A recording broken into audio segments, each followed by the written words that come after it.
E aí pessoal, tudo bom? Voltando aqui com mais uma dica de série. Essa série é espetacular, eu gosto muito dessa série, né? 2014 fez 100 anos do início da Primeira Guerra Mundial. E aí o canal History lançou uma série com 6 episódios contando os principais fatos dos 30 anos de conflito, da Primeira Guerra até a Segunda Guerra Mundial. Série Guerras Mundiais do History Channel. Muito boa essa série.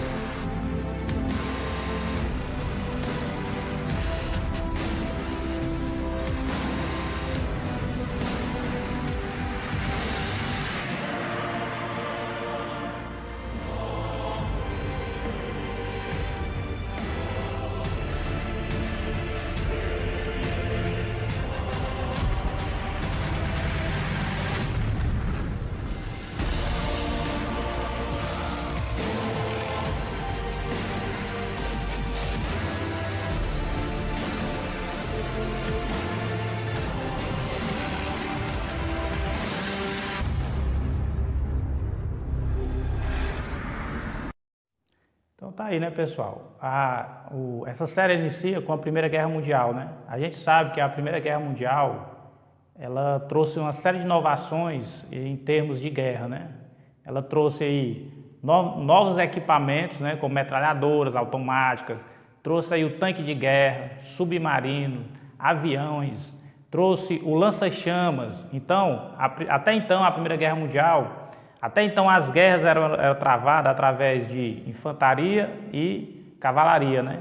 Quando inicia a Primeira Guerra Mundial, a cavalaria se torna obsoleta, porque o uso de novas tecnologias, como a metralhadora, tornava totalmente o homem e o cavalo obsoleto, porque ela disparava vários projéteis por minuto a longa distância. Então a Primeira Guerra Mundial, por que ela inovou no conflito bélico? Devido a esses novos equipamentos e devido à nova forma de se fazer a guerra, né? A série é bem interessante, ela retrata isso aí bem, de uma forma bem, como toda série, né, bem dramática, e dá um enfoque até demasiado em alguns fatos históricos e deixando outros mais relevantes de lado. Mas séries de TV é normal você ter isso aí, né? Afinal, o objetivo de uma série de TV não é propriamente contar os fatos exatamente como eles ocorreram, mas dar um enfoque em determinados assuntos. E alguns assuntos, do ponto de vista para ser transmitido numa série, é mais interessante do que outros, né? Então aí, ó, a Primeira Guerra Mundial, ela ocorreu por uma série de fatores, né? Fatores de cunho intelectual, por exemplo, as doutrinas que se desenvolveram a partir do desenvolvimento do pensamento do Charles Darwin, da origem das espécies. Surgiu uma coisa chamada darwinismo social, que justificava o domínio de nações mais avançadas, né, como no caso aí as nações europeias, Alemanha, Itália, França e etc., sobre nações menos evoluídas, segundo essa doutrina, em termos de intelectual e tecnológico. Então o darwinismo social foi um dos fatores que motivaram, que serviram de base para justificar a Primeira Guerra Mundial. Outro fator interessante que vinha se desenvolvendo desde a segunda metade do século XIX é a política de alianças. As nações cada vez mais procuravam aliados fortes que pudessem compensar alguma fraqueza em algum campo militar. Por exemplo, a Alemanha. A Alemanha era muito forte no exército, em campo de batalha, né, na parte territorial da Europa. Já a Inglaterra ela era muito forte na questão da marinha, a sua marinha na época, a Primeira Guerra Mundial, né, que vai de 1914 a 1918, a marinha mais forte desse período, sem dúvida, que vinha desde o século anterior e constituiu um grande império colonialista, é a marinha da Inglaterra, né? Então a Inglaterra, como ela era muito forte na marinha, mas ela não tinha um exército páreo, por exemplo, com a Alemanha, então o que ela fez? Ela buscou aliança. E o aliado mais próximo que ela viu de conseguir marcar um embate ali com a Alemanha seria justamente a França, né? Que tinha uma história de rivalidade com a Alemanha. Então vai ser dado início à política de aliança. Nós vamos ter duas grandes alianças nesse período, né? A Tríplice Aliança, né, que vai englobar a Alemanha, Império Austro-Húngaro e a Itália, de um lado, e do outro lado a Tríplice Entente, que vai ser encabeçada pela Inglaterra, França e Rússia. Essa política de aliança, ela vinha se desenvolvendo desde o final do século XIX. E é muito interessante, porque a partir do momento que se criou as alianças, inicialmente se dizia que essas alianças só serviriam em caráter defensivo. Mas, a partir do momento, por exemplo, que a Alemanha ela firmar uma aliança com o Império Austro-Húngaro, se o Império Austro-Húngaro tivesse algum atrito com a França, por exemplo, a França, quando entrasse em atrito ambos, a Alemanha vinha em socorro do Império Austro-Húngaro. Isso foi um dos motivos que levou à Primeira Guerra Mundial. Ok? Uma coisa interessante é que depois da Primeira Guerra Mundial, 4 grandes impérios, uma consequência direta da Primeira Guerra Mundial, foi que 4 grandes impérios deixaram de existir, né? O Império Alemão, o Império Russo, e o Império Austro-Húngaro e o Império Otomano. Eles, por exemplo, a Alemanha ela deixou de se constituir como um império, deixou de ter um Kaiser e foi criada a República de Weimar. O Império Otomano se dividiu em várias nações e surgiu a Turquia, né? E o Império Austro-Húngaro foi separado em Hungria, em Áustria e em Hungria, né? E o Império Russo ele teve uma questão aí diferenciadora que de 1914 a 1918, durante a guerra, a Rússia não estava tão bem na guerra, né? Então o que acontece? Ela vinha sofrendo desde o começo do século uma série de movimentos sociais questionando a ordem estabelecida, né? Pelos imperadores, pelo czar. Aí o que acontece? Em 1917 ocorre uma revolução, a famosa Revolução Russa. E aí a Rússia sai da guerra antes de terminar a guerra, né? Isso aí acabou enfraquecendo a Tríplice Aliança, né? E aí o que acontece? A série ela dá um enfoque nos principais personagens da Primeira Guerra Mundial, né? Você vai ver aí um mensageiro andando entre as trincheiras da Alemanha, e aí de repente cai eu achei até interessante isso aí, cai uma bomba de gás, que na época nem era assim, só abria válvulas e o vento levava o gás, mas tudo bem, como eu falei, séries não tem compromisso com os fatos históricos, assim como eles ocorreram, eles dão uma certa inovada para aumentar o drama. Então você vê ali um mensageiro andando ali entre as trincheiras e ali escapando ali dos tiros e etc. De repente cai uma bomba de gás ali, né? E aí o mensageiro vai colocar a máscara e ele não consegue colocar, a máscara não veda, porque ele está com um bigode muito grande. Aí logo em seguida você vê, ele está de cabeça baixa tirando o bigode.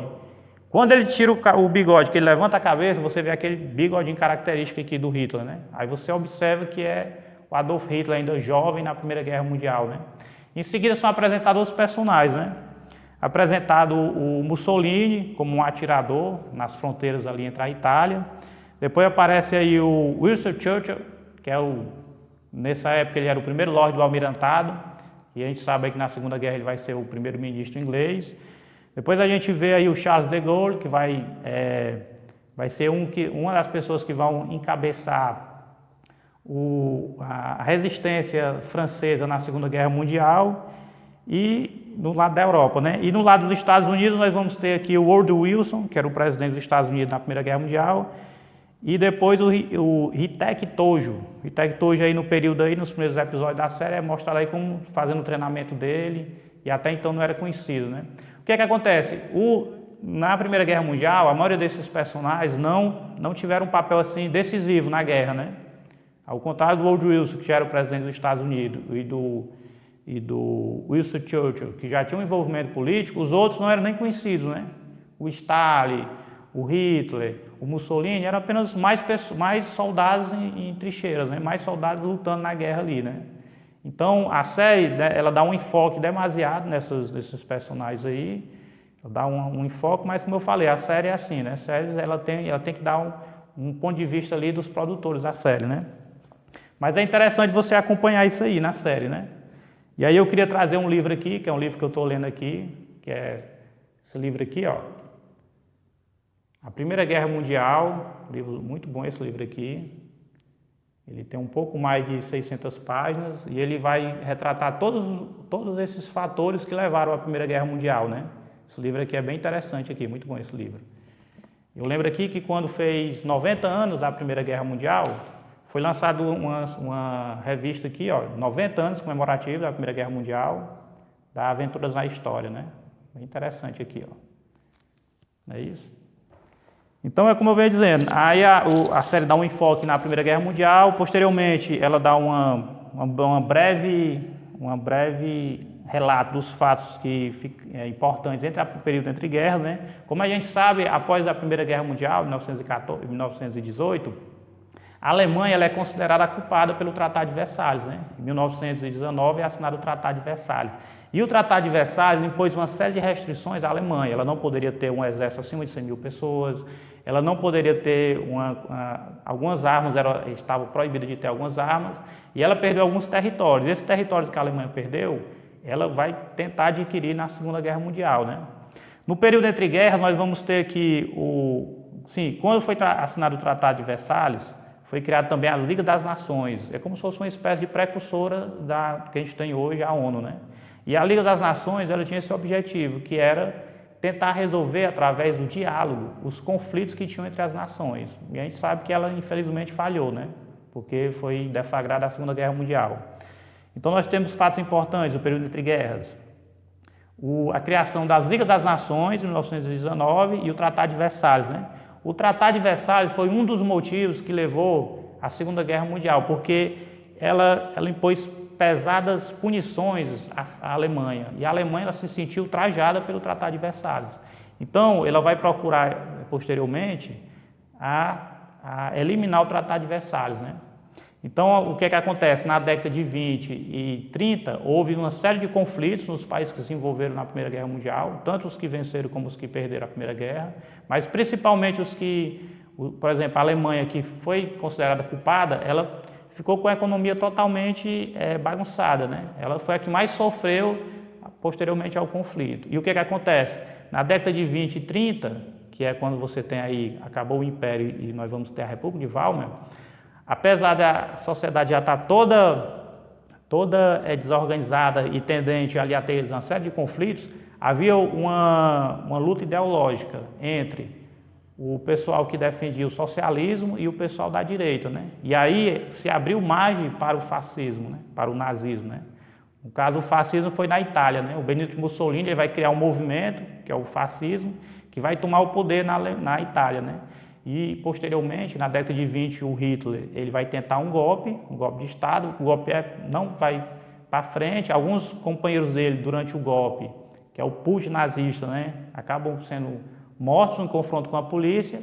E em 1923, 24, quando ele está preso, ele escreve um livro dele, que é o Mein Kampf, né, que vai ser a Bíblia do nazismo, né? Ela vai ter todas as ideias da maioria das coisas que ele aplicou na Segunda Guerra, vão estar nesse livro dele, né? E aí outro fato interessante aqui é a crise da Bolsa de Valores de 1929, em Nova York, né? Você imagina, a Alemanha já estava destroçada pela Primeira Guerra Mundial, sofrendo as penalidades do Tratado de Versalhes. E aí vem a crise de 29, aí acaba de vez com a Alemanha, né? A Alemanha fica totalmente um caos social, né, e econômico. E aí, quando uma nação está com problemas econômicos principalmente, que as classes baixas vão sentir a pressão e as classes intermediárias e classe alta vão buscar alternativas para sair desse conflito, todo tipo de alternativas, né? E após a crise de 29, que intensificou a crise econômica, a crise financeira na Alemanha, né? Eu lembro que era muito comum a gente, na época do ensino médio, a gente estudava que para você comprar um pão, você tinha que levar como se fosse um carrinho de mão cheio de dinheiro, o marco, né? Que na época era o marco. O marco alemão ele se desvalorizou de tal forma que você, para comprar um pão, você tinha que levar um carrinho de mão cheio de dinheiro para comprar um pão. Então, essa crise econômica, por que ela é importante? Porque ela acabou possibilitando, como eu disse, que a classe média, com medo do avanço dos socialistas, apoiasse os extremistas, né? A extrema-direita. E foi nisso aí que o Hitler ele ganhou o apoio da classe média, né? Então, em 1933, ele se torna chanceler da Alemanha e, progressivamente, de 1933 para frente, nessa época existia o presidente Hindenburg, o Hindenburg ele morre e o Hitler acumula os cargos, né? Ele se torna o Führer, o guia supremo da Alemanha, né? E aí o que é que acontece? Automaticamente, quando o Hitler chega no poder, ele procura de forma disfarçada criar fábricas e rearmar a Alemanha, né? E adquirir os territórios que a Alemanha perdeu na Primeira Guerra Mundial. Então, logo a Alemanha mergulha novamente com outras alianças, né? Por exemplo, a Itália na Primeira Guerra lutou do lado dos aliados, mas na Segunda Guerra já vai lutar do lado da Alemanha, né? E o Japão, que não teve as suas pretensões atendidas, porque o Japão vinha desde a segunda metade do século XIX, tentando ganhar espaço no mercado mundial, ele também não se sentiu satisfeito os seus interesses na Primeira Guerra Mundial. Então acontece, na Segunda Guerra Mundial nós vamos ter a política de alianças, só que com algumas alterações, né? Aí você vai ter aí o Japão, a Itália lutando lá da Alemanha, né? Que foi o contrário do que ocorreu na Primeira Guerra, né? Então o que é que acontece? A partir de 1939, o Hitler começa a anexar países, né? Anexa uma série de países, tenta recuperar os territórios perdidos, a famosa Alsácia-Lorena, os Sudetos, a parte da Tchecoslováquia que morava alemães, porque o Hitler usava esse argumento: onde tiver pessoas alemães morando, nós vamos anexar. Então anexou parte da Tchecoslováquia, anexou os Sudetos, anexou a Dinamarca posteriormente, quando ele já estava se sentindo mais poderoso, a Dinamarca, e posteriormente acabou invadindo a França e a Polônia, né? E quando ele invade a Polônia, dá-se início à Segunda Guerra Mundial. A Segunda Guerra Mundial foi a Primeira Guerra Mundial, só que com muito mais perdas e muito mais devastador e cruel, né?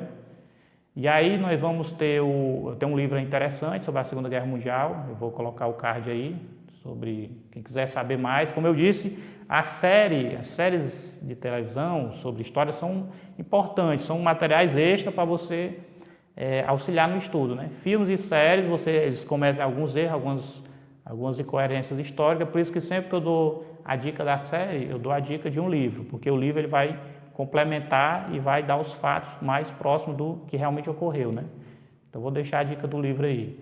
E aí o que acontece? Quando inicia a Segunda Guerra Mundial, nós vamos se defrontar com os horrores da Segunda Guerra Mundial. Como eu disse, ela foi muito mais cruel, muito mais violenta e muito mais letal do que a Primeira Guerra Mundial, né? E à medida que os aliados avançavam no território da Alemanha, já no final da guerra, depois de várias operações, depois do dia D, depois de várias operações, os aliados começaram a descobrir os campos de concentrações nazistas, o horror da guerra, né? Começaram a ver aquelas pessoas tudo em condições desumanas, e as pessoas tudo ali sem pele e osso. E aí a série ele mostra isso aí interessante na série, né? E aí, já que eu estou falando aqui dessa questão dos campos de concentração, tem um livro aqui, ó, Em Busca de Sentido, do Viktor Frankl. É interessante aqui porque ele relata como foi a vida dele no campo de concentração e ele criou a chamada logoterapia, né? Esse livro aqui é bem interessante e é forte aqui, um livro muito bom, dá para você usar em alguma aula sobre a Segunda Guerra Mundial para você ver o ponto de vista de como era a vida no campo de concentração, né? Então tá aí, série aí americana, né, da History Channel, 6 episódios, muito boa essa série. E o final da série como a gente sabe, os países foram derrotados, só ficou o Japão. E os Estados Unidos no final acabaram usando a bomba atômica, né, que devastou Hiroshima e Nagasaki. Então uma série muito boa, eu gosto muito dessa série, é uma série que eu acho muito interessante, muito válida, para você que quer conhecer mais, quer se aprofundar sobre os assuntos da Primeira Guerra e da Segunda Guerra Mundial. Vale a pena você assistir essa série, eu recomendo muito, muito boa, mas como eu disse, sempre eu estou dando dicas de livros, porque o livro é que você vai consolidar aí o conteúdo sobre esses temas, né? Você que está estudando aí para fazer vestibular, para fazer Enem, a série ela pode ser um material extra, um suporte para seus estudos, né? Então é isso aí, pessoal.